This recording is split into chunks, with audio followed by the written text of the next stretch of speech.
Are you a business owner or employee who needs to network but is terrified of walking into a room full of people you don't know? Are you afraid of being left out of conversations or being awkward in the conversations you do have? Your tour guide, Faithann, is here to walk alongside you through the networking terrain, offering tips and tricks to network with ease. She'll also bring insightful interviews with successful business owners who have used networking to expand their businesses. Building relationships is the heart of networking, and generosity is the cruise ship that will navigate you toward those important relationships for your business or career. Grab your sunscreen and suitcase. Faithann is ready. Are you? Hello there, and welcome to the Networkers Tour Guide podcast. I am your host, Faithann. I'm glad you found the show. Networking is providing opportunities for others that they would not have except for you, so that you have standing to ask for opportunities from those same people when you need them. How do we create opportunities for others, and how do we ask for those same opportunities? Well, that's what this podcast is all about. It's what I'm here for. Let's dive into episode 12. Episode 12 comes from the article I wrote called 6 Soup Spilling Moves and What to Do Instead at the networkerstourguide.net. I have what's called mini tours, and there are shortened articles, really just lists. This article is one of those mini tours. Do you ever spill soup on a shirt or a blouse and you're just devastated because you're not sure if you're going to be able to get the stain out? Or even worse, do you ever spill soup on someone else accidentally? It's a bad thing. Sometimes metaphorically, we can quote unquote spill our soup on other people inadvertently when we network. Soup spilling moves are just those things that we can do that break rapport, that break trust, that leave a bad impression on other people. And they're not big things, but they're small little things that we do that give others a bad impression of us. So here are the 6 soup spilling moves and what you can do instead. Number 1 is to be very interested in talking to people only so that you can pitch to them. That is a soup spilling move. Instead, let's be interested in conversations to learn, to build rapport, and to support. Be curious, and the business will come as the relationships build. Here's a second soup spilling move that sometimes people do at networking meetings: promising what you can't deliver. Instead, put systems in place that ensure that you are delivering quality products or services. Niche down if you have too many clients and not enough business infrastructure to support those clients. Often we can really like a person. We can like a sales rep, or we can have a person who we like a lot.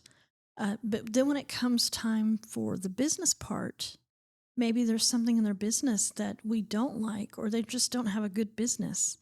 And that's unfortunate. So it's really a combination of being likable, supporting others, building rapport with others, and having the good business to back it up, having that good product or service, so that there's no difference between you representing your business and then the actual product or service that they receive when they decide to hire you. Now here's a big one. This is number 3. A soup spilling move: talking ill of a third party in a conversation before you understand if the person you are talking to has a relationship with that third party. So let's say somebody comes up in a conversation and right away you start bad-mouthing that person, and turns out it's the person's sister, or it's the person's boss, or it's somebody close to the person you're talking to. So we always want to know the relationships other people have with people that come up in conversation that aren't there before we just start spilling the tea on how we really feel. It's okay to not care for certain people. It's okay to want to stay away from certain people. But if those people come up in a conversation and they're not in the room themselves, you just want to be real careful about how you speak of people who aren't in the room with you, because you really don't know their relationship with the people who are in the room. And it could be that you're very valid in not liking a person, but if that person has somebody in the room that's very close to them, then they're going to be biased against that person. And man, if you start bad mouthing somebody that they look up to or that is their family, then it really doesn't matter what you do after that. You're not going to be able to recover from that. So always tread carefully when people who aren't in the room come up. Here's the fourth soup spilling move that can happen in networking meetings: interrupting conversations. And this just happened the other day to me. It didn't happen to me directly, but it kind of happened in a conversation that I was in, and the person that was talking got interrupted by somebody else in the room. So instead of interrupting, listen when others are talking. Listen to understand. Be curious. The more curious you are, the less likely you're going to want to interrupt. Okay? We really need to make our networking activities about the other person first. Number 5, not following up on referrals that you receive. A referral is a gift. And if you don't see it as a gift, then you are going to find yourself very quickly out of cheerleaders, completely out of fans, out of people who are going to want to support you in your business. When someone sends you a referral, follow up quickly. You're going to follow up with the referral itself, and you're going to follow up with the person who sent it to you and say, thank you so much for mentioning John. He called me yesterday. I took care of him. Or thank you so much for sending Fred my way. I spoke with him, and it turns out that I'm not a good fit, but I did recommend somebody else who would be better suited to help him. But I wanted to make sure that I thanked you for that, because I know that you're putting part of your reputation on the line when you recommended Fred to me, and I appreciate the fact that you trust me enough to do that. So follow up with the referrals you receive. You will only receive one referral for somebody if you neglect to follow up, because that person is not going to refer you again if you don't follow up. And even if it's not a good fit for you, you still need to do something on your end to tie a bow on this referral. Either you're going to refer them some other direction, or you're going to say, I'm really sorry. I'm just not the person that can help you. Hopefully you have somebody else that you can refer. And then you're going to get with your referral partner, that networking partner, and thank them for thinking of you. And the last soup spilling move is not properly vetting the referrals you give before you give them. You have to be real careful about who are you recommending. And if that doesn't go well, it can reflect poorly on you. So as much as you can, vet the people that you're recommending. A smart thing to do is, if you're recommending somebody to one of your friends or your neighbors or another business owner that you've never used personally, then you can say that up front. I've never used Fred, but I have built a relationship with him. And from what I can see, he seems very trustworthy. I think you should give him a call. Okay, be upfront, be honest, and then follow up. Follow up on both sides of that referral and see how Fred did. Hi, listeners. Are you someone who struggles to ask engaging questions at your business lunches? Faithann has put together her list of 10 questions she uses when she is with a business owner over lunch or coffee. These questions build rapport and, more importantly, make that person you're talking to feel seen and heard. Go grab this free resource today by clicking on the questions link in the show notes.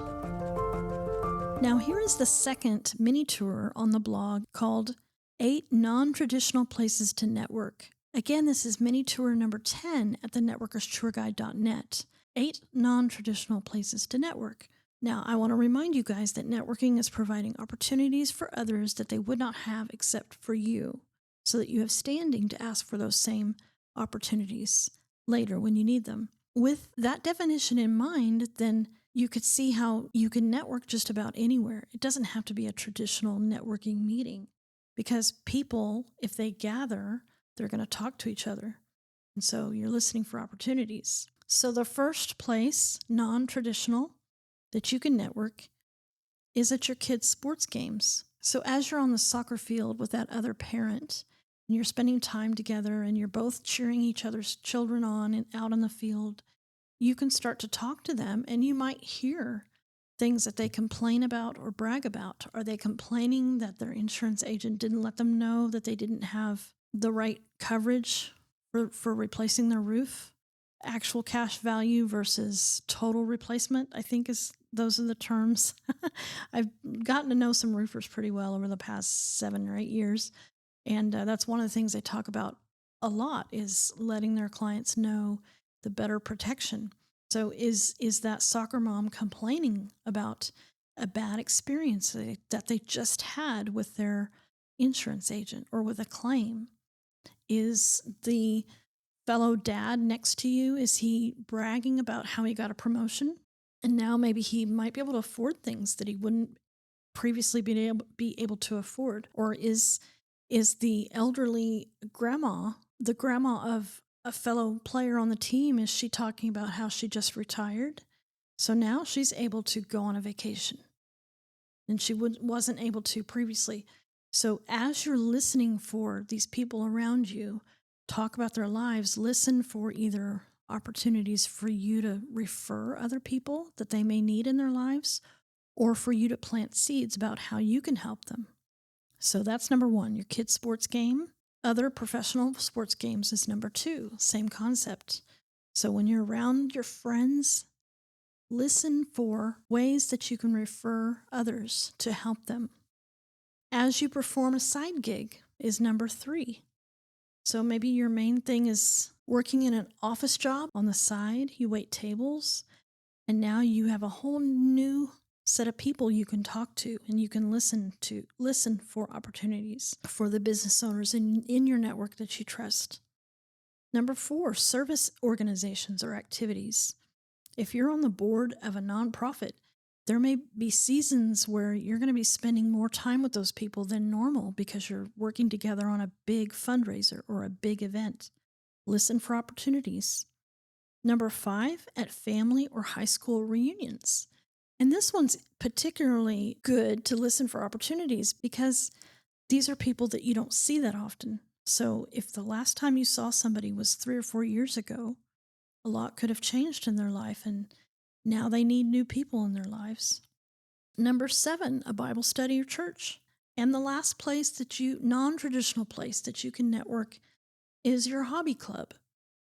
Maybe you have a hobby and you guys get together once a month to do that hobby, whatever, gardening club or train club. And you should be listening for chances for you to let those people know how you help your clients, planting seeds about how you help your clients, and also listening for opportunities for you to help other people. And in each one of these spheres that I just talked about, at your kids' sports games, at your service organizations or clubs, at church, at your side gigs, when you start recommending people on a regular basis, then the cool thing that starts to happen is people start to call you first. And they say, hey, you know people. I need an electrician. Do you know anyone? This has happened to me many times, but it took a while for my friends and family to understand how truly connected I am because of networking. And they know that when they call me, I'm going to know somebody who can help them solve their problem. Well, that wraps up episode 12. I would love to hear how you are enjoying the podcast. So you can email me at faithann@thenetworkerstourguide.com. It really warms my heart when people tell me that they are enjoying the podcast, and then share this episode with a friend if you've found value in it. Go network, my friend, and remember, as long as you are listening for opportunities to help others instead of shoving a business card in the face of everyone you meet, you can network just about anywhere. You've been listening to the Networkers Tour Guide podcast with Faithann Basore. Share this episode with a friend and be sure to come back next week for more networking tips and tricks from the Networkers Tour Guide.